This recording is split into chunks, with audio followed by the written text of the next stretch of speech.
தந்தை, மைந்தன், தூய ஆவியாரின் திருப்பெயரில் ஆமேன்.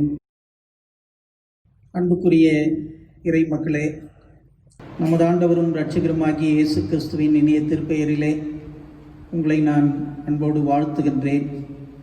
சிறப்பாக இந்த வெள்ளிக்கிழமை ஆராதனையும் காணொளி வாயிலாக உங்களுக்கு ஒளிபரப்புவதிலே பெரும் மகிழ்ச்சி அடைகின்றோம். ஆகவே நமது திருச்சபை அங்கத்தினர்களும் அங்கத்தினர் அல்லாத விசுவாசிகளும் இந்த காணொளியை கண்டு நீங்கள் ஆண்டவரை மகிமைப்படுத்தும்படி உங்களை நான் அன்போடு கூட கேட்டுக்கொள்கிறேன். கர்த்தர் உங்களை ஆசீர்வதிப்பாராக. ஆமென்.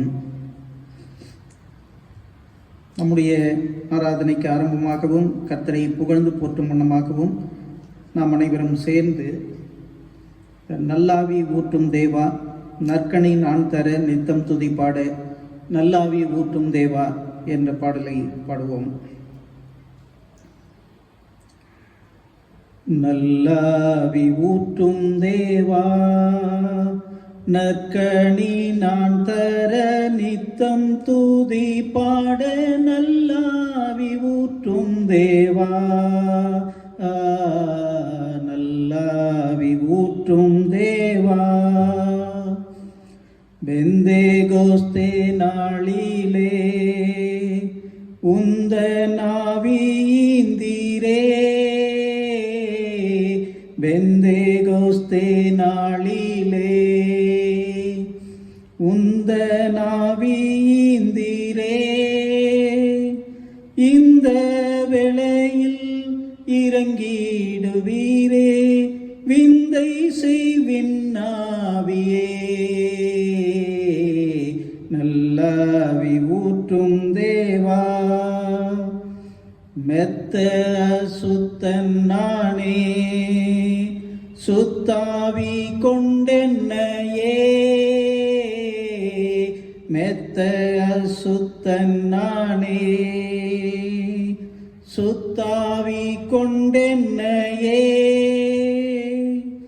சித்தம் வைத்தென்றும் சுத்தம் செய்வீரே, சத்திய பரிசுத்தரே, நல்லாவி ஊற்றும் தேவா. ஆவியின் கனி 9 மேவி நான் தந்திடவும், ஆவியின் கனி 9 மேவி நான் தந்திடவும். ஜீவியமெல்லாம் புவி மீதிலே சுவிசேட பணியாற்றவும், நல்லாவி ஊற்றும் தேவா. பாவம் செய்யாதிருக்க பாரில் சாட்சி பகர, பாவம் செய்யாதிருக்க பாரில் சாட்சி பகர. பார்மீட்க வந்த பரமனையே, பாரோர்க்கு எடுத்துரைக்க, நல்லாவி ஊற்றும் தேவா. நற்கனி நான் தர நித்தம் துதி பாட, நல்லாவி ஊற்றும் தேவா, நல்லாவி ஊற்றும் தேவா. 3ஆம் ஆராதனை முறைமையை பின்பற்றுவோம். பக்கம் 21. நாம் கடவுளை தொழுவோம். கடவுள் கர்த்தரின் வாசல்களில் நன்றி அறிதலோடும் அவர் பிரகாரங்களில் துதியோடும் பிரவேசியுங்கள். அவருக்கு நன்றி செலுத்தி அவர் நாமத்தை ஸ்தோத்திரியுங்கள். கர்த்தர் நல்லவர், அவர் கிருபை என்றென்றும், அவர் உண்மை தலைமுறை தலைமுறைக்கும் உள்ளது. நம்மை உண்டாக்கின கர்த்தருக்கு முன்பாக நாம் பணிந்து குனிந்து முழங்காற்படையிட கடவோம். வாருங்கள், அவர் நம்முடைய கடவுள், நாம் அவர் மேய்ச்சலின் ஜனமும் அவர் கைக்குள்ளான ஆடுகளுமாம். கர்த்தருடைய பர்வதத்தில் ஏறுபவன் யார்? அவருடைய பரிசுத்த ஸ்தலத்தில் நிற்பவன் யார்? சுத்தமுள்ள கைகளும் மாசற்ற இருதயம் உடையவனாய் வீணானதை பற்றி கொள்ளாமலும் கபடாய் ஆணையிடாமலும் இருக்கிறவனே, நமது கடவுளாகிய ஆண்டவருக்கோ மிகுந்த இரக்கமும் மன்னிப்பும் உரியது. நாம் அவருக்கு விரோதமாய் துரோகம் செய்தோம், நமது கடவுளாகிய கர்த்தரின் சொல்லுக்கு செவி கொடாமற் போனோம். தமது ஊழியராகிய தீர்க்கதரிசிகளை கொண்டு அவர் நமக்கு முன்பாக வைத்த அவருடைய பிரமாணங்களின்படி நாம் நடக்கவில்லை. கடவுளுக்கு ஏற்கும் பலிகள் நைந்து ஆவிதான். கடவுளே, நைந்ததும் நொறுங்குண்டதுமான இருதயத்தை நீர் புறக்கணியீர். வருந்தி உழைத்து பாரம் சுமக்கிறவர்களே, நீங்கள் எல்லாரும் என்னிடத்தில் வாருங்கள், நான் உங்களுக்கு இளைப்பாறுதல் தருவேன். நான் எழுந்து என் தகப்பனிடத்திற்கு போய், தகப்பனே, பரத்துக்கு விரோதமாகவும் மது பார்வையிலும் பாவம் செய்தேன் என்பேன். சேர்ந்து சொல்வோம், என் கண்மலையும் என் மீட்பெருமாகிய கர்த்தாவே, என் வாயின் வார்த்தைகளும் என் இருதயத்தின் தியானமும் உமது சமூகத்தில் பிரீதியாயிருப்பதாக. ஆமேன். ஜெபம் செய்வோம். சர்வ வல்லமையுள்ள கடவுளே, நாங்கள் எங்கள் ஆண்டவர் இயேசு கிறிஸ்துவின் மூலமாய் உமது சமூகத்தில் எங்கள் வணக்கத்தையும் ஸ்தோத்திரத்தையும் செலுத்த வந்திருக்கிறோம். எங்கள் பாவங்களை உண்மையாய் அறிக்கை செய்யவும் மற்றவர்களுக்காகவும் எங்களுக்காகவும் ஜெபிக்கவும் உதவி செய்தள்ளும். உமது திருவசனத்தை நாங்கள் கேட்கும்போது உமது அன்பின் மகத்துவத்தை அதிக உண்மையாய் அறிந்து கொள்ளவும் உமது கிருபையின் கனிகளை எங்கள் வாழ்க்கையில் காட்டவும் அருள் புரிய வேண்டும் என்று எங்கள் ஆண்டவர் இயேசு கிறிஸ்துவின் மூலமாய் வேண்டிக் கொள்ளுகிறோம். ஆமேன். நாம் அமைதியாயிருந்து நம்முடைய பாவங்களை சர்வ வல்லமை பொருந்தின கடவுளிடத்தில் அறிக்கை செய்வோமாக.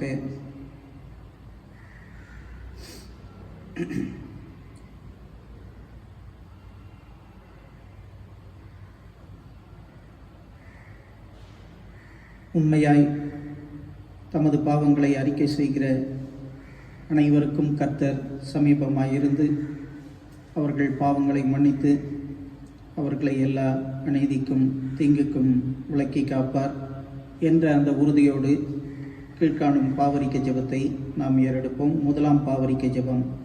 கடவுளே, உமது கிருபையின்படி எனக்கு இரங்கும். உமது இரக்கங்களின் பெருக்கத்துக்கு தக்கபடியே என் மீறுதல்களை அழித்துவிடும். என் அக்கிரமம் நீங்க என்னை முற்றிலும் கழுவியாளும். என் பாவமறை என்னை சுத்திகரியும். என் மீறுதல்களை நான் உணர்கிறேன்.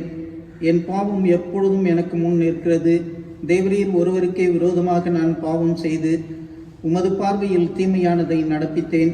கடவுளே, சுத்த இருதயத்தை என்னிலே சிருஷ்டியும், நிலைவரமான ஆவியை என் உள்ளத்திலே புதுப்பியும். உமது இரட்சண்ய சந்தோஷத்தை திரும்பவும் எனக்கு தாரும். உற்சாகமான ஆவி என்னை தாங்கும்படி செய்யும். ஆமேன்.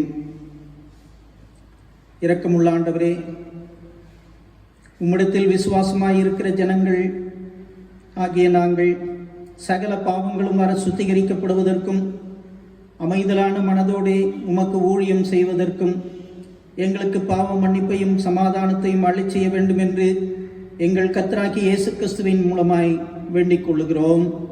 ஆமேன். அமர்வோம். திருமறை பாடம் படிக்க கேட்போம்.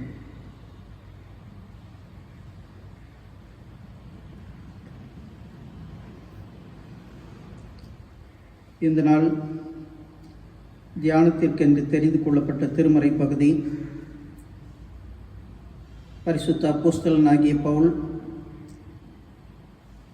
கலாத்தியருக்கு எழுதின மடல் 5ஆம் அத்தியாயம் வசனங்கள் 19 துவங்கி 25 முடிய. கலாத்தியர் 5 வசனங்கள் 19 துவங்கி 26 முடிய. ஊனியல்பின் செயல்கள் யாவருக்கும் தெளிவாய் தெரியும். அவை பரத்தமை, கெட்ட நடத்தை, காமவெறி, சிலை வழிபாடு, பில்லி சூனியம், பகைமை, சண்டை சச்சரவு, பொறாமை, சீற்றம், கட்சி மனப்பான்மை, பிரிவினை, பிளவு, அழுக்காறு, குடிவெறி, களியாட்டம் முதலியவையாகும். இத்தகையவற்றில் ஈடுபடுவோர் இறையாட்சியை உரிமை பேராக அடைவதில்லை என்று நான் ஏற்கனவே சொன்னேன், அதையே இப்பொழுதும் மீண்டும் சொல்லுகிறேன். ஆனால் தூய ஆவியின் கனியோ அன்பு, மகிழ்ச்சி, அமைதி, பொறுமை, பரிவு, நன்னயம், நம்பிக்கை, கனிவு, தன்னடக்கம் என்பவை ஆகும். இவை உள்ள இடத்தில் திருச்சட்டத்திற்கு இடமில்லை. கிறிஸ்து இயேசுவுக்கு உரியவர்கள் தங்கள் இயல்பை அதன் இழிவுணர்ச்சிகளோடு இச்சைகளோடும் சேர்த்து சிலுவையில் அறைந்து விட்டார்கள். தூய ஆவியின் துணையால் நாம் வாழ்கிறோம். எனவே அந்த ஆவி காட்டும் நெறியிலேயே நடக்க முயல்வோம். வீண் பெருமையை தேடாமலும், ஒருவருக்கு ஒருவர் எரிச்சல் ஊட்டாமலும், ஒருவர் மீது ஒருவர் பொறாமைப்படாமலும் இருப்போமாக என்றார் என்பதே. கிறிஸ்துவே உமக்கே மாட்சிமை உண்டாவதாக. ஆமேன்.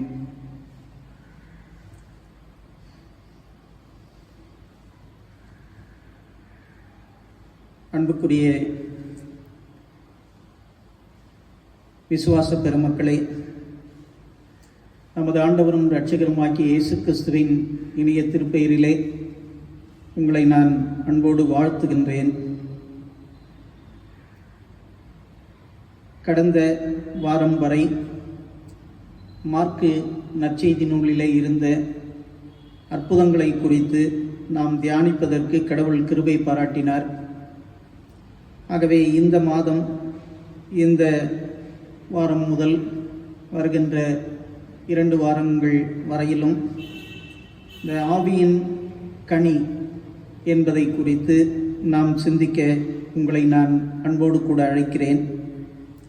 ஒவ்வொரு மனிதருக்குள்ளும் காணப்பட வேண்டிய மிக மிக சிறந்த ஒரு வாழ்வு இந்த ஆவியின் கனி நிறைந்த வாழ்வு. ஆகவே ஆவியின் கனி நம்மிலே இருக்கிறதா என்பதை நாம் சிந்தித்து பார்ப்பது மிக மிக சிறப்பான ஒன்று. அந்த அடிப்படையிலே வாழ்விலே நாம் சிறந்து விளங்குவதற்கு சில நல்ல பண்புகளும் குணாதிசயங்களும் நமக்கு மிக மிக அவசியம். அப்படி என்றால் உலகில் வாழ்கின்ற அத்துணை மனிதர்களிடத்திலும் நல்ல பண்புகளும் உண்டு, அதே நேரத்திலே தீய பண்புகளும் இருக்கிறது என்பதை நாம் மறந்து போக முடியாது. எந்த ஒரு மனிதனும் முழுமையாக நல்ல பண்புகளுக்கு மட்டும் உரியவர், கெட்ட பண்புகளை அறவே விட்டுவிட்டவர் என்று நாம் சொல்ல முடியாது. ஆகவேதான் வேதவசனம் சொல்லுகிறது, எல்லாரும் பாவம் செய்து ஏகமாய் கெட்டுப்போனார்கள், நன்மை செய்கிறவன் இல்லை, ஒருவனாகிலும் இல்லை என்று மிக தெளிவாக வசனம் சுட்டி காட்டுகிறது. ஆகவே யாவரும் முழுமையாக நல்லவர்களும் அல்ல, முழுமையாக கெட்டவர்களும் அல்ல என்பதை நாம் புரிந்து கொள்ளுதல் மிக மிக இன்றியமையாதது. மார்க்கு 10ஆம் அதிகாரம் 17-18 வசனங்களில் பார்க்கின்ற பொழுது அங்கே ஒரு செல்வந்தரான வாலிபன் ஆண்டவரிடத்திலே வந்து அவர் முன்பாக முழங்காற்படியிட்டு ஆண்டவரிடத்திலே அவர் கேட்கின்றார், நல்ல போதகரே என்று கேட்டு நித்திய வாழ்வை பெற்றுக்கொள்வதற்கு நான் என்ன செய்ய வேண்டும் என்று கேட்கின்றார். அப்பொழுது கடவுள் அவரை பார்த்து சொல்லுகின்ற ஒரு காரியம், அதாவது என்னை நல்லவன் என்று சொல்லுவதற்கு கடவுள் தவிர நல்லவர் ஒருவரும் இல்லையே. ஆகவே நிறைவாழ்வை அல்லது நிலை வாழ்வை உரிமையாக்கிக் கொள்ள என் கட்டளைகளை கடைபிடித்து நட என்று திருமறை சுட்டி காட்டுகிறதை ஆண்டவர் சுட்டி காட்டுகின்றார். ஆகவே கிறிஸ்துவுக்குள் எனக்கு மிகவும் பிரியமானவர்களே, இங்கே ஆண்டவராகிய இயேசு கிறிஸ்துவும் இந்த கருத்தை ஏற்றுக்கொள்ளுகின்றார். ஒருவரும் நல்லவர் இல்லை, எல்லாரும் பாவம் செய்திருக்கிறார்கள் என்ற கருத்தை ஆண்டவரும் ஏற்றுக்கொள்ளுகின்றார் என்பதை நாம் பார்க்க கடமைப்பட்டிருக்கிறோம். ஆகவே ஒவ்வொரு மனிதரும் தன்னை எப்பொழுதும் சுய பரிசோதனை செய்து பார்க்க வேண்டும். பல நேரங்களிலே மனிதர்கள் தவறு செய்கின்றவர்கள்தான். என்றாலும் தவறு செய்த பிறகு தன்னை ஆய்வு செய்து மீண்டுமாக அந்த தவற்றிலிருந்து தன்னை திருத்தி வாழ அழைக்கப்பட்டிருக்கிறோம் என்பதை நாம் பார்க்க வேண்டும். அதோடு மட்டுமல்ல, ஒவ்வொரு மனிதருக்குள்ளும் கடவுளுக்குரிய நல்ல பண்புகள் இருக்கிறது. அதே நேரத்திலே சாத்தானுக்குரிய தீய பண்புகளும் இருக்கிறது. ஆனால் நாம் பார்க்க வேண்டிய ஒன்று, கடவுளுக்குரிய பண்புகள் என்னிலே மேலோங்கி நிற்கிறதா, அல்லது கடவுளுக்குரிய பண்புகள் என்னிலே ஆதிக்கம் செலுத்துகிறதா, அல்லது சாத்தானுக்குரிய தீய சக்திகளுக்குரிய பண்புகள் என்னிலே மேலோங்கி இருக்கிறதா அல்லது ஆதிக்கம் செலுத்துகிறதா என்பதை நாம் கண்டறிவது மிக மிக சிறப்பான ஒன்று. ஆகவே கிறிஸ்தவ வாழ்விலே தீய சக்திகளை அழித்து நாம் கடவுளை பிரதிபலிக்கின்றவர்களாக இந்த உலகத்திலே நாம் வாழ அழைக்கப்படுகின்றோம். அதை தான் ஆண்டவர் நம்மிடத்திலே அதிகமாக எதிர்பார்க்கின்றார். அந்த அடிப்படையிலே ரோமர் 12:21 நாம் பார்க்கிறோம், தீமை உங்களை வெல்ல விடாதீர்கள், நன்மையால் தீமையை வெல்லுங்கள் என்று ஆண்டவர் பவுலப்போஸ்தலன் இந்த பகுதியிலே சுட்டிக்காட்டுகின்றார். ஆகவே நம்முடைய வாழ்விலே இன்று வரையிலும் நாம் எப்படி இருந்து கொண்டிருக்கிறோம்? தீமை நன்மையை வெற்றி கொள்ளுகின்ற அடிப்படையிலே இன்றைக்கு நாம் வாழ்ந்து கொண்டிருக்கிறோம். ஆனால் ஆண்டவர் விரும்புவது தீமையை நன்மையினால் வெல்லு, தீமையை நன்மையினால் வெல்லு என்று ஆண்டவர் சொல்லுகின்றார். ஆகவே தீய பழக்க வழக்கங்களை நாம் செய்கின்ற நன்மைகளை கொண்டு வெற்றி கொள்ள நாம் அழைக்கப்படுகின்றோம். அதை தான் கடவுள் நம்மிடத்திலே எதிர்பார்க்கின்றார். அதே போன்று ரோமர் 6:11 பார்க்கின்ற பொழுது, நீங்களும் பாவ வாழ்வை பொறுத்த மட்டில் இறந்தவர்கள், கிறிஸ்து இயேசுவோடு இணைந்து கடவுளுக்காக வாழ்கிறவர்கள் என்பதை எண்ணிக்கொள்ளுங்கள். ஆகவே ஒவ்வொரு கிறிஸ்தவரும் பாவத்தை பொறுத்த மட்டில் நாம் இறந்து போனவர்கள், கிறிஸ்துவுக்காக நாம் வாழ்கின்றவர்கள் என்ற அந்த உணர்வை நாம் எப்பொழுதும் பெற்றுக்கொள்ள கடமைப்பட்டு இருக்கிறோம். அதை தான் ஆண்டவர் நம்மிடத்திலே அதிகமாக எதிர்பார்க்கின்றார். அதே போன்று ரோமர் 6:12-14 வசனங்கள் வரை பார்க்கின்ற பொழுது, பாவம் சாவுக்குரிய உங்கள் உடலின் மீது ஆட்சி செலுத்த விடாதீர்கள் என்று சொல்லுகின்றார். பாவம் சாவுக்குரிய உங்கள் உடலின் மீது ஆட்சி செலுத்த விடாதீர்கள் என்று சொல்லுகின்றார். அதே போன்று உங்கள் உறுப்புகளை தீவினையின் கருவிகளாக பாவத்திற்கு ஒப்பு கொடுக்காதீர்கள் என்று சொல்லி, அதாவது மாறாக உங்களை முற்றிலுமாக கடவுளுக்கு ஒப்படையுங்கள் என்று சொல்லுகின்றார். ஆகவே கிறிஸ்துவுக்குள் எனக்கு மிகவும் அன்பானவர்களே, பிரியமானவர்களே, நம்மிடத்திலே 2 குணங்களும் உண்டு. நல்ல குணங்களும் உண்டு, தீய குணங்களும் உண்டு. ஆனால் இந்த நல்ல குணங்களை நாம் வளர்த்து கொண்டு அதை கொண்டு நாம் தீய குணங்களை அழிக்கின்றவர்களாக நாம் இந்த உலகத்திலே வாழ அழைக்கப்படுகின்றோம். ஆகவே தீய குணங்களை அழிக்கின்றவர்களாகவும் சிலுவையில் அறைகின்றவர்களாகவும் நாம் வாழ நாம் கடமைப்பட்டு இருக்கிறோம். ஆகவே இந்த மாம்சத்தின் கிரியைகள் அல்லது ஊனியல்பின் செயல்பாடுகள் என்பதை நாம் அறிவோம். 19வது வசனத்திலே அது மிக சிறப்பாக சுட்டிக்காட்டப்படுகிறது. கலாத்தியர்ல பரத்தமை, கெட்ட நடத்தை, காமவெறி, சிலை வழிபாடு, பில்லி சூனியம், பகைமை, சண்டை சச்சரவு, பொறாமை, சீற்றம், கட்சி மனப்பான்மை, பிரிவினை, பிளவு, அழுக்காறு, குடிவெறி, களியாட்டம், இவைகளை நாம் சிலுவையில் அறைய நாம் அழைக்கப்படுகின்றோம். இதை சிலுவையில் அறைகின்ற பொழுது ஆவியின் கனி நிறைந்த வாழ்வை நாம் வாழ்வோம் என்பதிலே சந்தேகமில்லை. ஆகவே அந்த அடிப்படையிலே ஆவியின் கனியை குறித்து நாம் அறிவோம். 9 விதமான சுவை உடைய கனி அது. ஆகவே அந்த அடிப்படையிலே எவையெல்லாம் ஆவியின் கனி என்று கலாத்தியர் நிருபத்திலே பவுலப்போஸ்தலன் மிக அருமையாக சுட்டி காட்டுகிறார். 5:22 அன்பு, சந்தோஷம், சமாதானம், நீடிய பொறுமை, சாந்தம், தயவு, நற்குணம், நம்பிக்கை, விசுவாசம், கனிவு, தன்னடக்கம் என்ற இப்படிப்பட்ட 9 கனிகள் இங்கே சுட்டிக்காட்டப்படுகிறது. ஆகவே அன்புக்குரியவர்களே, அதில் முதல் 3 கனியை குறித்து உங்களோடு நான் இந்த வாரம் பகிர்ந்து கொள்ள விரும்புகிறேன். அடுத்த வாரத்திலே 3 கனியை குறித்தும், அதற்கு அடுத்த வாரத்திலே அடுத்த கடைசி 3 கனியை குறித்தும் நாம் தியானிக்க உங்களை நான் அன்போடு கூட அழைக்கிறேன். அதில் குறிப்பாக இன்றைக்கு நம்முடைய தியானத்திற்கென்று அன்பு, மகிழ்ச்சி, சமாதானம், அன்பு, மகிழ்ச்சி, சமாதானம் என்ற இந்த 3 குணங்களை குறித்து உங்களோடு நான் பகிர்ந்து கொள்ள ஆசைப்படுகின்றேன்.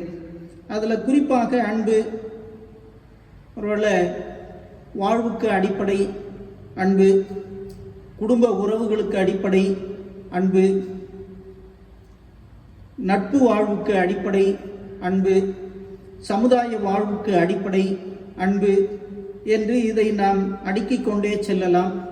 ஆகவே அந்த அளவிற்கு அன்பு முக்கியத்துவம் பெறுகிறது என்பதை நாம் அறிவோம். ஏனென்றால் இது கடவுளுக்குரிய பண்பு. கடவுள் அன்பாகவே இருக்கிறார் என்று வேதவசனம் மிக சிறப்பாக சுட்டிக்காட்டுகிறது. ஆகவே கடவுளுடைய தன்மையே அன்பு என்பதாக அங்கே வேதவசனம் சுட்டிக்காட்டுகிறது. ஆகவே அந்த அடிப்படையிலே இந்த அன்பிலே நாம் எப்பொழுதும் நிலைத்திருக்கிறவர்களாக இருக்க நாம் கடமைப்பட்டு இருக்கிறோம். மீண்டும் பழையபடி நான் அன்பு, அதனுடைய 4 தன்மைகள் அதெல்லாம் நான் சொல்ல விரும்பவில்லை. அது ஏற்கனவே நிறைய முறை உங்களோடு கூட பகிர்ந்து கொண்டிருக்கிறேன். அன்புறவை குறித்து பேசுகின்ற பொழுதும் கடந்த 2 வாரங்களுக்கு முன்பாக இதை நான் பகிர்ந்து கொண்டேன். மாறாக இன்றைக்கு இந்த அன்பை நாம் எப்படி செயல்படுத்துவது, எவற்றிலெல்லாம் அன்பு காட்டுவது என்பதை குறித்து உங்களோடு நான் பகிர்ந்து கொள்ள ஆசைப்படுகின்றேன். அதில் குறிப்பாக பவுலப்போஸ்தலன் சொல்லுகின்றார், அதாவது கடவுளுடைய அன்பிலிருந்து என்னை எதுவும் பிரிக்க மாட்டாது என்று சொல்லுகின்றார். ஆகவே அப்படிப்பட்ட ஒரு நிலையை நாம் அடைய அழைக்கப்படுகின்றோம்.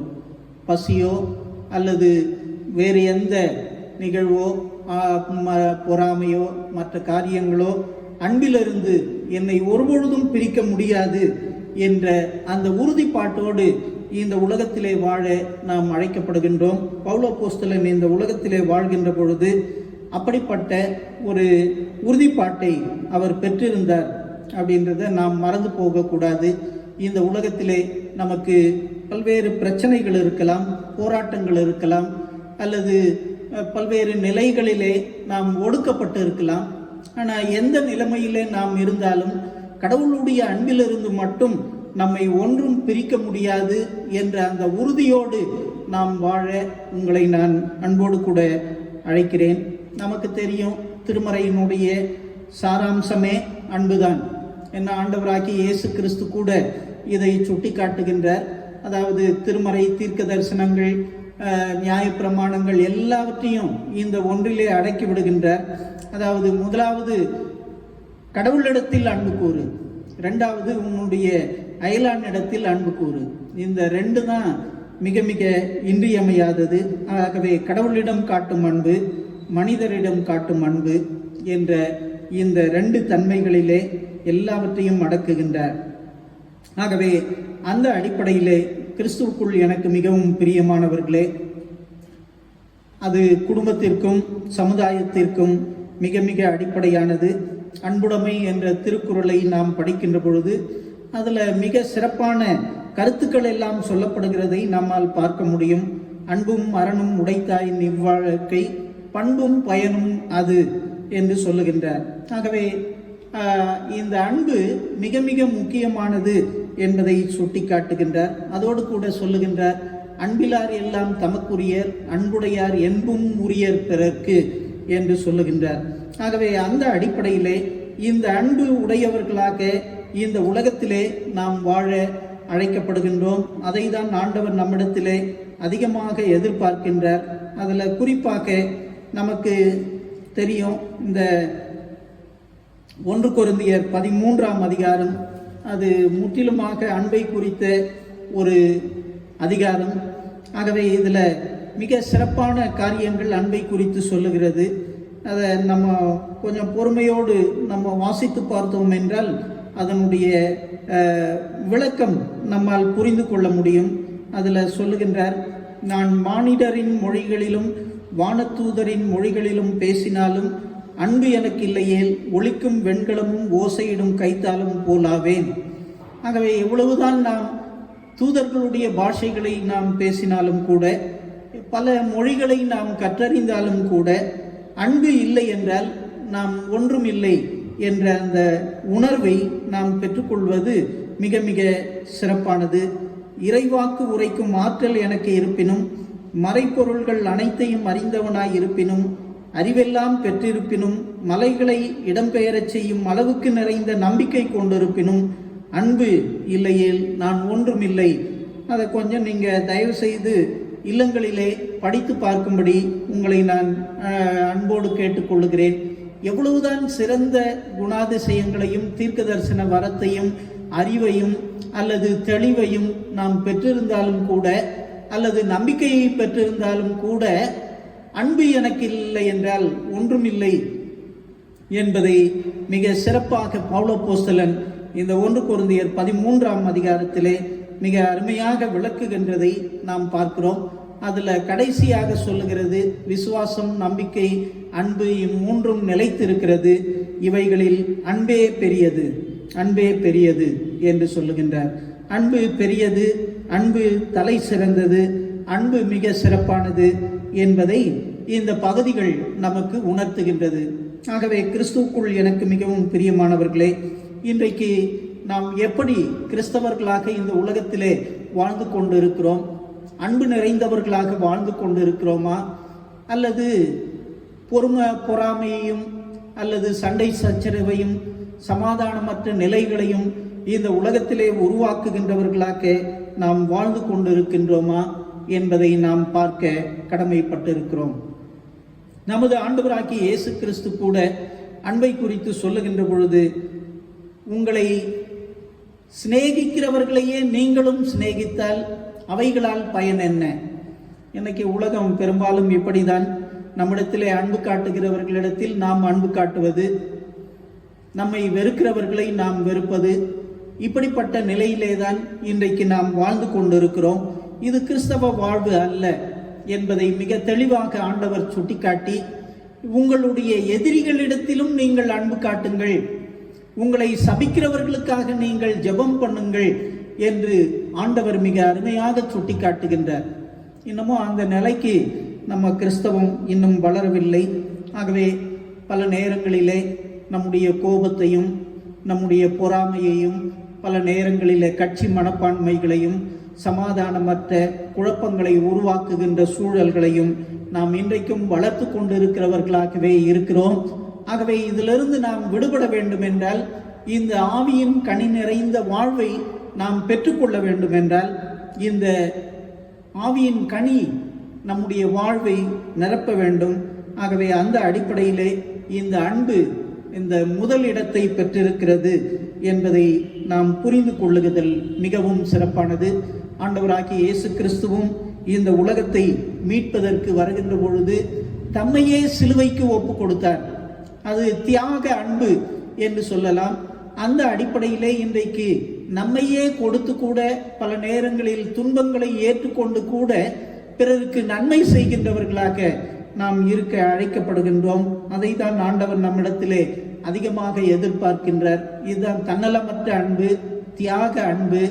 ஆகவே இப்படிப்பட்ட அன்பை உடையவர்களாக நாம் இருக்க அழைக்கப்படுகின்றோம். ஆகவே கிறிஸ்துவுக்குள் எனக்கு மிகவும் பிரியமானவர்களே, அன்பு மிக சிறப்பானது, அன்பு வாழ்க்கைக்கு மிக இன்றியமையாதது, அன்பு தலை சிறந்தது, அன்பு பெரியது. இந்த அன்பை என்னுடைய வாழ்க்கையிலே நான் எந்த அளவிற்கு பெற்றுக்கொண்டிருக்கிறேன், இந்த அன்பிலே நான் குறைவுள்ளவனாக இருக்கிறேன் என்றால் இந்த அன்பை நான் பெற்றுக்கொள்ள நான் என்ன செய்ய வேண்டும் என்ற அந்த உறுதியை பெற்றுக்கொள்வது மிக சிறப்பு. ஆவியின் கனி நிறைந்த வாழ்வை நாம் பெற்றுக்கொள்ள வேண்டும் என்றால் கடவுள் உறவிலே நாம் நிலைத்திருக்கின்றவர்களாக இருக்க வேண்டும். கடவுள் உறவிலே நிலைத்திராமல் நிச்சயமாக ஆவியின் கனியை நாம் பெற்றுக்கொள்ள முடியாது என்ற அந்த உறுதியை பெற்றுக்கொள்ளுதல் மிக சிறப்பு. அதே போன்று இரண்டாவதாக நாம் பார்க்கின்ற பொழுது இங்கே மகிழ்ச்சி அல்லது சந்தோஷம், ஜாய் என்பது இங்கே சுட்டிக்காட்டப்படுகிறது. இரண்டாவது கனியாக இங்கே மகிழ்ச்சி சுட்டிக்காட்டப்படுகிறது.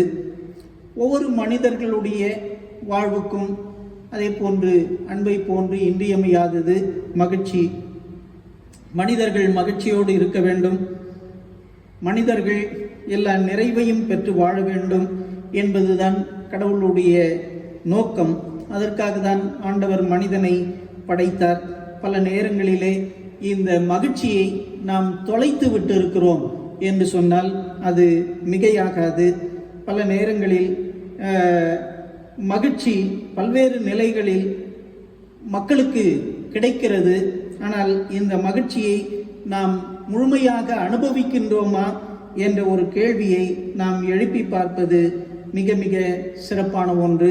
அதில் குறிப்பாக நாம் பார்க்கின்ற பொழுது அன்பு உறவுகளிலே மகிழ்ச்சி. இன்னைக்கு உறவுகளே மகிழ்ச்சிக்கு எதிரியாக சென்று கொண்டிருக்கின்ற நிலையை பார்க்கின்றோம்.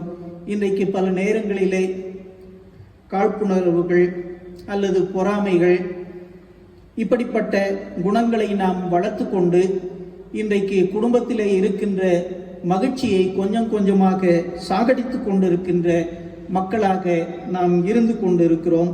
ஆகவே இந்த மகிழ்ச்சி நிறைவை காண வேண்டும் என்றால் நம்ம உண்மையிலேயே இந்த இறைப்பற்று மிக்க பிள்ளைகளாக நாம் வாழ அழைக்கப்படுகின்றோம். இதில் உபாகமம் 12:7-12 இந்த வசனங்களை நாம் பார்க்கின்ற பொழுது இங்கே அந்த இறைப்பற்று, இந்த இறைப்பற்றின் அடிப்படையிலே கடவுளுக்கு நாம் காட்டுகின்ற அன்பு, அதன் அடிப்படையில் நாம் கொடுக்கின்ற காணிக்கைகள் அல்லது கடவுளுக்காக செய்கின்ற பணிகள், இதையெல்லாம் நம்ம இறைப்பற்று என்ற அந்த தலைப்பின் அடிப்படையில் கொண்டு வரலாம். அதில் இங்கே சொல்லுகின்றது, இறைப்பற்றும் குடும்ப மகிழ்ச்சியும் உங்கள் உழைப்பின் பயனும் உங்கள் கடவுளாகிய ஆண்டவரால் ஆசி பெற்றதுமாகிய எல்லாவற்றுக்காகவும் நீங்களும் உங்கள் வீட்டார் அனைவரும் மகிழ்வீர்கள் என்று சொல்லி, நீங்களும் உங்கள் புதல்வரும் உங்கள் புதல்வியரும் அடிமைகளும் அடிமை பெண்களும் உங்கள் கடவுளாகிய ஆண்டவர் முன் அகமகிழ்வீர்களாக என்று சுட்டிக்காட்டுகின்றார். ஆகவே கடவுள் நமக்கு எத்தனையோ நல்ல கொடைகளை இந்த உலகத்திலே கொடுத்திருக்கிறார். ஆகவே கடவுள் கொடுத்த அனைத்தையும் நாம் பெற்று வாழ்ந்து கொண்டிருக்கிறோம். ஆகவே இதில் நாம் அகமகிழ்கின்றோமா? மீண்டும் கடவுளை நினைத்து பார்க்கின்றவர்களாக, கடவுளுடைய சமூகத்திலே சென்று கடவுளுக்காக நம்மை அர்ப்பணிக்கின்றவர்களாக, நாம் பெற்றுக்கொண்ட நன்மைகளிலிருந்து கடவுளுக்கு கொடுக்கின்றவர்களாக நாம் இருக்கின்றோமா என்ற ஒரு கேள்வியையும் நாம் எழுப்பி பார்ப்பது மிக மிக சிறப்பானது. ஆகவே கடவுளுக்கு கொடுப்பதிலே மகிழ்ச்சி, அதே போன்று பிறருக்கு கொடுப்பதிலே மகிழ்ச்சி, இதையெல்லாம் நம்ம எப்பொழுதுமே உணர்ந்து பார்க்க நாம் கடமைப்பட்டு இருக்கிறோம். இரண்டாவதாக நாம் பார்க்கின்ற பொழுது கடவுள் திருமுன் நிற்பதில் மகிழ்ச்சி. இங்கே சங்கீதக்காரன் சொல்லுகின்றார், சங்கீதம் 16:8-9 வசனங்களிலே, ஆண்டவரை எப்பொழுதும் என் கண்முன் வைத்துள்ளேன், அவர் என் வலப்பக்கம் உள்ளார். ஆகவே என்னுடைய இருதயம் அக்களிக்கிறது, என் உள்ளம் மகிழ்ந்து துள்ளுகிறது என்று சொல்லுகின்றார். ஆகவே ஒரு மனிதனுடைய வாழ்வில் எப்பொழுது மகிழ்ச்சி அதிகரிக்கிறது என்று நாம் பார்ப்போம் என்றால், அவன் கடவுளை தன் முன்பாக நிறுத்துகின்ற பொழுது, தன் செயல்கள் அனைத்திலும் கடவுளை முன்பாக வைத்து செயல்படுகின்ற பொழுது, உண்மையிலேயே கடவுள் எனக்கு துணையாய் இருக்கிறார், கடவுள் என் வலது பக்கத்தில் இருக்கிறார், ஆகவே இந்த உலகத்திலே இருக்கின்ற எந்த தீங்கும் என்னை ஒன்றும் செய்யாது என்ற அந்த உறுதிப்பாட்டை அவன் பெற்றுக்கொள்ளுகின்ற பொழுது அவனுடைய உள்ளம் மகிழ்ச்சியால் துள்ளுகிறது, மகிழ்ச்சியால் அக்களிக்கிறது என்ற அந்த உறுதியை நாம் இந்த பகுதியிலே புரிந்து கொள்ள உங்களை நான் அன்போடு கூட கேட்டுக்கொள்ளுகின்றேன். அதே போன்று குறிப்பாக ஆண்டவருடைய திருவசனங்கள், திரு சட்டங்கள், வாக்குறுதிகள், கடவுளிடத்திலிருந்து நாம் பெற்றுக்கொள்ளுகின்ற மன்னிப்பு, நாம் பிறருக்கு கொடுக்கின்ற மன்னிப்பு, இவைகளின் மூலமாக இந்த உலகத்திலே நாம் இந்த மகிழ்ச்சியை நிறைவாய் பெற்றுக்கொள்ளுகின்றோம். ஆகவே ஒவ்வொருவரும் இந்த உலகத்திலே வாழ்கின்ற பொழுது இறை வசனங்களை நாடி தேடி அதை வாசித்து அதை நமதாக்கி கொண்டு இந்த உலகத்திலே வாழ கடமைப்பட்டு இருக்கிறோம். அதே போன்று எண்ணற்ற வாக்குத்தத்தங்கள் திருமறையிலே இருக்கிறது.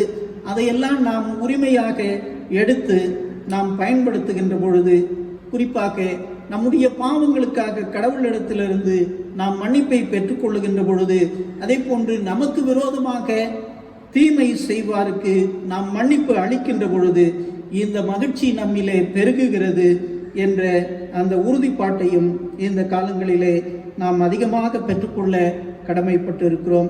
ஆகவே ஒவ்வொரு மனிதருடைய வாழ்விலும் பல நிலைகளிலே இந்த மகிழ்ச்சி நமக்கு கிட்டுகிறது. ஆனால் இந்த மகிழ்ச்சியை இறுதி வரை நாம் பெற்று இருக்கிறோமா அல்லது இந்த மகிழ்ச்சியை நாம் தொலைத்து விடுகின்றோமா என்ற ஒரு கேள்வியை உங்கள் மத்தியிலே நான் எழுப்ப ஆசைப்படுகின்றேன்.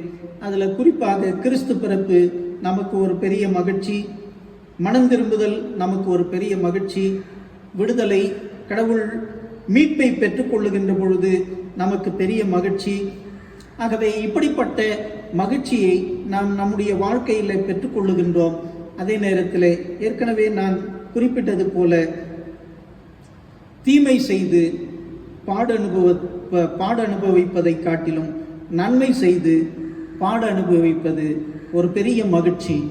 ஆகவே அந்த அடிப்படைகளிலே நாம் நன்மை செய்து, ஒருவேளை அதனால் நமக்கு பாடுகள் நேர்ந்தாலும் கூட அவற்றை நாம் செய்கின்ற பொழுது இந்த மகிழ்ச்சியை நாம் நிறைவாய் பெற்றுக்கொள்ளுகின்றோம் என்ற அந்த உறுதியை புரிந்து கொள்ளுதல் மிக சிறப்பு.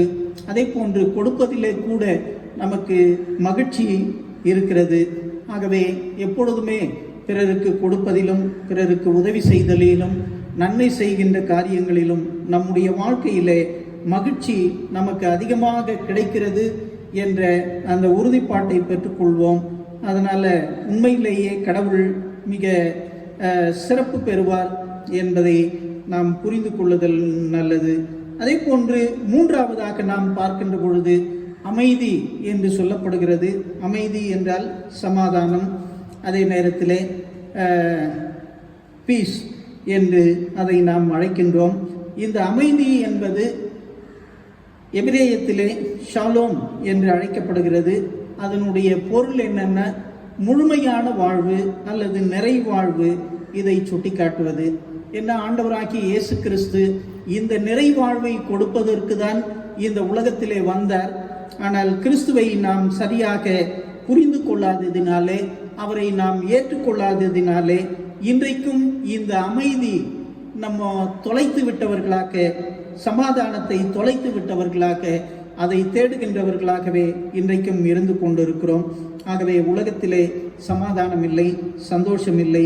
எங்கு பார்த்தாலும் போட்டிகளும் பொறாமைகளும் சண்டை சச்சரவுகளும் அதிகரித்து கொண்டிருக்கின்ற இந்த சூழ்நிலையிலே நாம் வாழ்ந்து கொண்டிருக்கிறோம். இதில் அமைதி என்பது மிக மிக அவசியம். குடும்ப உறவுகளிலே கூட நாம் பார்க்கின்ற பொழுது பல நேரங்களிலே அமைதி இல்லை. நம்முடைய தேவைகள் அதிகரிக்கின்ற பொழுது, அதற்கேற்ற பொருளாதாரம் நம்மிலே இல்லாத போது நம்முடைய அமைதி சீர்குலைக்கப்படுகிறது. அதே போன்று நமக்கு நோய்கள் துன்பங்கள் பெருகுகின்ற பொழுது நம்முடைய அமைதி சீர்குலைக்கப்படுகிறது. பல நேரங்களிலே தேவைகள் அதிகரிக்கின்ற பொழுது நம்முடைய அமைதி சீர்குலைக்கப்படுகின்றது. ஆகவே இப்படிப்பட்ட சூழ்நிலைகளிலே இந்த அமைதியை நாம் பெற்றுக்கொள்வது மிக சிறப்பு. சமாதானத்தை பெற்றுக்கொள்வது சிறப்பு. நமக்கு தெரியும், நியாயாதிபதிகள் புத்தகத்திலே 6ஆம் அதிகாரத்திலே, அதாவது கிதியோன் ஆண்டவருக்கு ஒரு பலிபீடத்தை கட்டி அங்கே ஆண்டவருக்கு அவன் ஒரு பெயரை சூட்டுகின்றான். யெகோவா ஷாலோம், யெகோவா ஷாலோம் என்ற ஒரு பெயரை சூட்டுகின்றார். அதற்கு அடிப்படை காரணம் நமக்கு தெரியும். மீதியானியர் இஸ்ரவேல் மீது படையெடுத்து வந்து அவர்களுடைய எல்லா உணவுப் பொருள்கள், விளைச்சல்கள், ஆடு மாடுகள் அனைத்தையும் அழித்து அவர்களை அச்சுறுத்தி கொண்டிருந்து ஒரு சூழ்நிலை. இந்த சூழ்நிலையிலே தான் ஆண்டவர் இங்கே கிதியோனை தெரிந்து கொண்டு, நீ போ, உன் மூலமாக நான் இஸ்ரவேலுக்கு சமாதானத்தை தருவேன் என்று சொல்லுகின்றார். ஆகவே கிறிஸ்துவுக்குள் எனக்கு மிகவும் பிரியமானவர்களே, இஸ்ரவேல் மக்கள் இந்த மீதியானியருக்கு பயந்து மலைகளிலும் குகைகளிலும் கண்மலை வெடிப்புகளிலும் தங்களை மறைத்து வாழ்கின்ற ஒரு சூழ்நிலையிலே இருந்தார்கள். அப்படிப்பட்ட சூழ்நிலையிலே ஆண்டவர் கிதியோன் மூலமாக அங்கே சமாதானத்தை கட்டளையிடுகின்றார். அதன் அடிப்படையிலே தான் யெகோவா ஷாலோம் என்ற பெயரை அங்கே கிதியோன் ஆண்டவருக்கு வைக்கின்றார் என்பதை நாம் பார்க்கலாம். ஆகவே கிறிஸ்துவுக்குள் எனக்கு மிகவும் பிரியமானவர்களே, சமாதானம் என்பது நம்முடைய வாழ்வின் ஒவ்வொரு கட்டத்திலும் நமக்கு இருக்க வேண்டும். இது நம்முடைய வாழ்வின் நிறைவை நமக்கு கொடுக்கிறது என்ற அந்த உறுதியை பெற்றுக்கொள்வது மிக சிறப்பானது. பிரான்சிஸ் ஆஃப் அசிசி தன்னுடைய ஜெபத்திலே சொல்லுகின்ற பொழுது, அமைதியின் கருவியாய் அடியேனாகிய என்னை நீர் பயன்படுத்தும் என்று அவர் வேண்டுகின்றார். ஆகவே கிறிஸ்துவுக்குள் எனக்கு மிகவும் பிரியமானவர்களே, இன்றைக்கு அமைதி என்பது உண்மையிலேயே மிக அவசியமானது. கடவுள் சமாதான காரணர் என்று சொல்லப்படுகிறது. இந்த சமாதானம் கடவுளால் நமக்கு கிடைக்கிறது, நற்குணங்களை பெற்றுக்கொள்வதனால் நமக்கு கிடைக்கிறது. ஆகவே சமாதானம் பண்ணுகின்றவர்களாக நாம் இருக்கின்ற பொழுது சமாதானத்தின் கடவுள் நம்மோடு இருப்பார். ஆனால் பல நேரங்களிலே இன்றைக்கு கிறிஸ்தவமே இந்த சமாதானத்தை இழந்து அலைந்து கொண்டிருக்கிறது.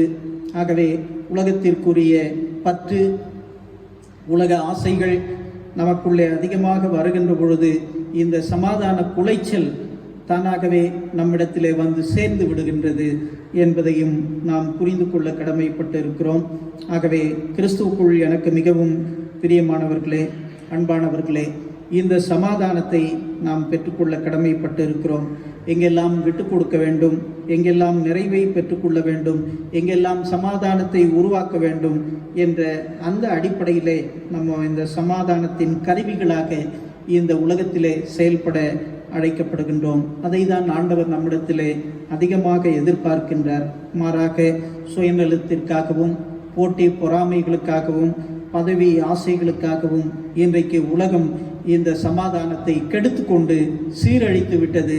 ஆகவே எங்கு பார்த்தாலும் வன்முறைகள், எங்கு பார்த்தாலும் தீவிரவாதங்கள், எங்கு பார்த்தாலும் பிரச்சனைகள், போராட்டங்கள், குழப்பங்கள், வறுமை, பட்டினி, பசி, இவை எல்லாவற்றிற்கும் அடிப்படை காரணம் என்னவென்றால் இந்த சமாதான குலைச்சலை இன்றைக்கு அதிகமாக உலகம் இன்றைக்கு வளர்த்து கொண்டு விட்டது.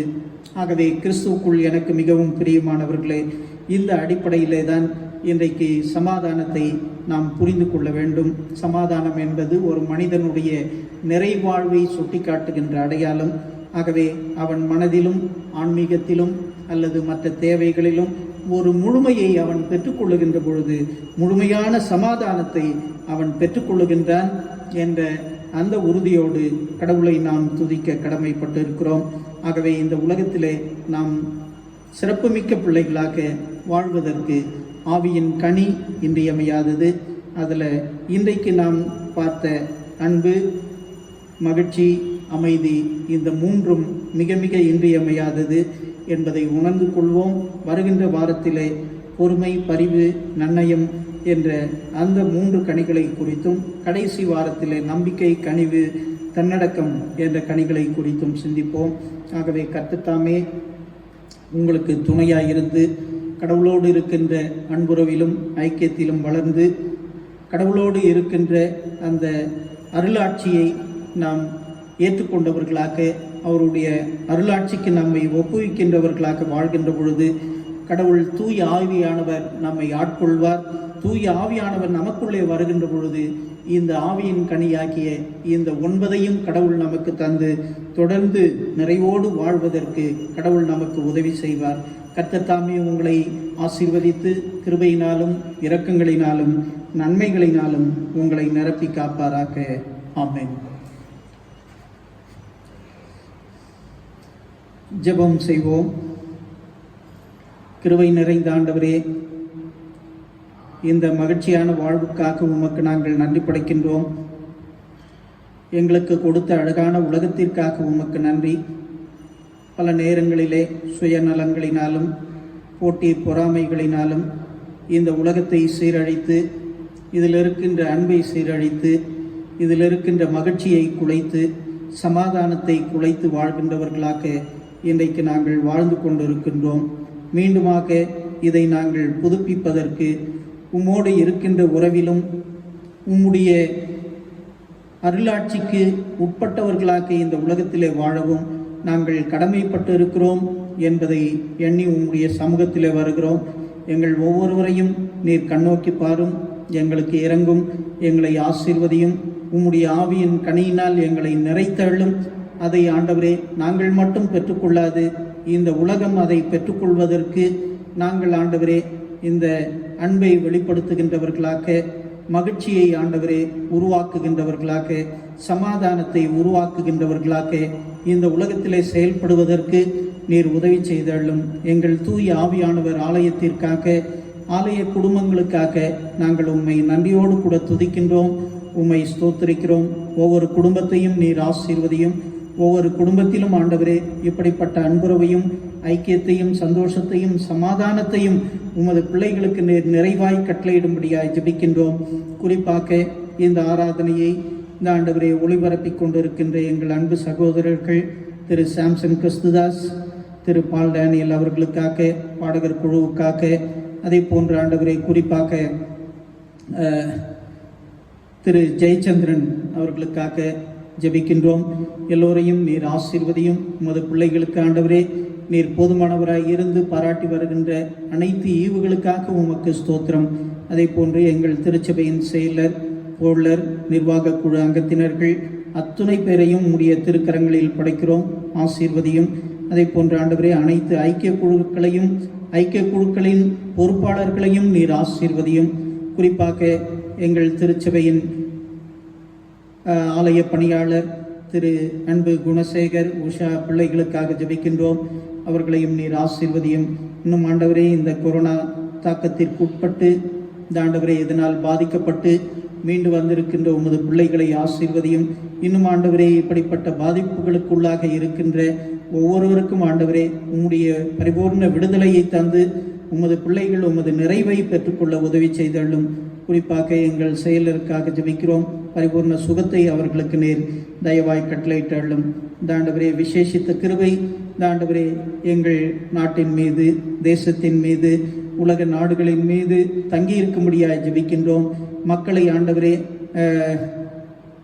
அழித்து கொண்டிருக்கின்ற கொள்ளை நோய்களையும் இயற்கை பேரழிவுகளையும் இயேசுவின் நாமத்தினாலே நீர் அகற்றி இந்த ஆண்டவரே இவற்றின் மத்தியிலே நாங்கள் சமாதானத்தையும் சந்தோஷத்தையும் பெற்றுக்கொள்ளுகின்றவர்களாக இந்த உலகத்திலே வாழ, அனைத்து உயிர்களிடத்தும் நாங்கள் அன்பு காட்டுகின்றவர்களாக வாழ நீர் எங்களுக்கு அருள் தாரும்.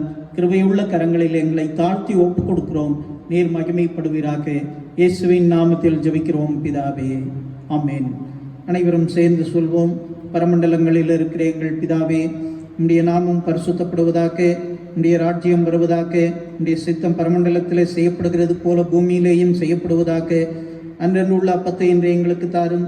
எங்களுக்கு விரோதமாய் குற்றம் செய்கிறவர்களுக்கு நாங்கள் மன்னிக்கிறது போல எங்கள் குற்றங்களை எங்களுக்கு மன்னியும்.